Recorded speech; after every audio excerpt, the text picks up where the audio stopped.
Incertidumbre política. En su primer mes de mandato, el presidente del Perú, Pedro Castillo, no ha podido dar estabilidad a un país que atraviesa una crisis económica y sigue sufriendo la pandemia. El descontento se escucha en las calles. Un balance desastroso, en el sentido de que todo el pueblo puso sus confianzas en las promesas que hizo, ¿no? Una salud, un servicio para todos, una educación también al servicio de todos como derechos fundamentales, y vemos que hay una desorganización total, parece que no estaban preparados. Considero que tal vez debería voltear las ideas que tiene actualmente y no solo pensar como partido, ¿no?, sino pensar como presidente en los cambios que en verdad merece el país. La mayoría no lo aprobamos y muchos que han votado por él ahora están arrepentidos. El respaldo al izquierdista Castillo cayó el 38% en el primer mes, frente al 53% que tenía antes de asumir el poder el 28 de julio, según un sondeo del Instituto de Estudios Peruanos.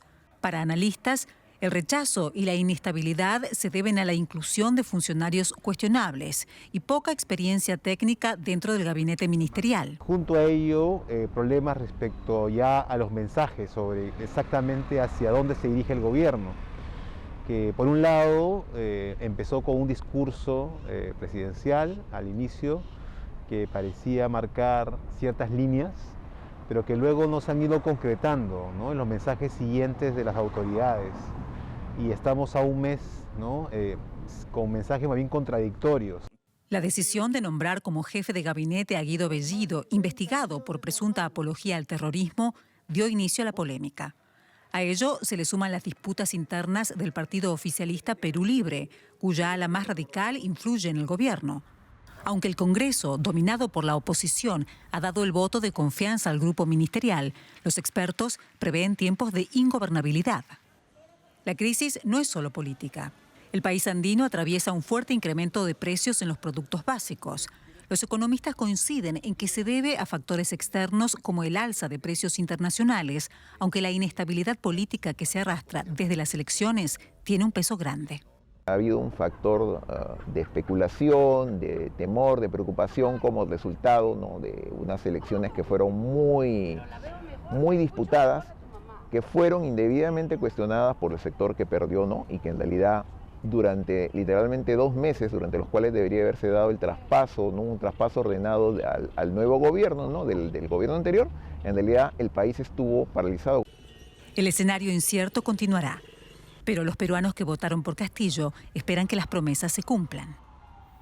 Seguimos en Perú con la actualidad económica y Andrés Blumenkrantz. ¿Qué tal, Pía? Seguimos en Perú, donde la llegada de Pedro Castillo al gobierno y toda la incertidumbre que lo rodea no parece haber afectado el fuerte rebote de la economía después de más de un año de pandemia. El gobierno peruano ha comunicado que el Producto Interior Bruto del país subió casi un 42% en el segundo trimestre de este año en comparación con el mismo del 2020. Esto es una notable recuperación después del durísimo golpe que significó la pandemia. Ninguna otra economía se vio tan golpeada como la de Perú en el primer año de la pandemia. En el segundo trimestre del año pasado, la economía peruana se había desplomado más de un 30%. A pesar de eso, en el país aumentan las dudas sobre las perspectivas económicas debido al nuevo gobierno de Castillo, visto como cercano a una izquierda marxista que despierta terror entre los inversores. La designación de un economista pragmático para el Ministerio de Economía, Pedro Frank, ha calmado algo los temores en el mercado, pero muchos temen aún que la recuperación económica pierda ritmo en la segunda mitad del año. Y los mercados no tardaron en expresar su desconfianza desde la victoria electoral de Castillo. El sol peruano se depreció hasta mínimos históricos y la alta incidencia de productos importados en una economía plenamente integrada al comercio global como la peruana está impulsando la inflación. Pedro Castillo y su ministro de Economía intentan convencer al mundo de que su plan económico solo llega hasta la línea izquierda marcada por políticas como las de Lula en Brasil o Evo Morales en Bolivia. Y de esto vamos a hablar ahora con Hugo Ñopo, investigador del Grupo de Análisis para el Desarrollo que nos escucha desde Lima. Hugo, ¿cuán creíble es este cambio de tono del gobierno peruano? Porque a pesar de todo ha cambiado el discurso, pero no han cambiado los nombres. Buenas tardes, Andrés. Ahí está la clave del asunto. Cambian los discursos y cambian a una velocidad más o menos rápida, pero las personas no cambian. Las mismas personas que mantuvieron una plataforma electoral al inicio ahora están cambiando el discurso, pero ¿cuán creíble es eso? Hay que esperar y ver. Esperar y ver sobre todo los agentes económicos que comiencen a recibir señales y a actuar de acuerdo para ver si es que la economía continúa rebotando o no, porque como bien señalabas, al inicio de la pandemia tuvimos una caída muy fuerte en el producto.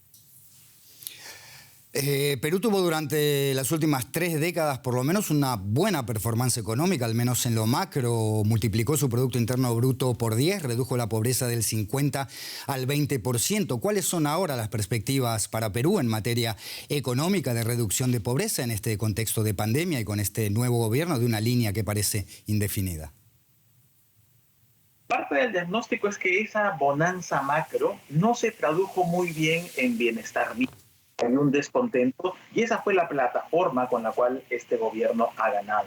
Entonces el reto está claramente ahí, en convertir la bonanza económica en bienestar de los hogares, bienestar de los trabajadores, los autoempleados, todas esas personas que hoy, por causa de la pandemia también, han visto sus ingresos reducidos de una manera enorme, dramática, que aún no se han recuperado a los niveles prepandemia. Entonces ahí hay unos retos. Hugo Ñopo, investigador del Grupo de Análisis para el Desarrollo, muchas gracias desde Lima.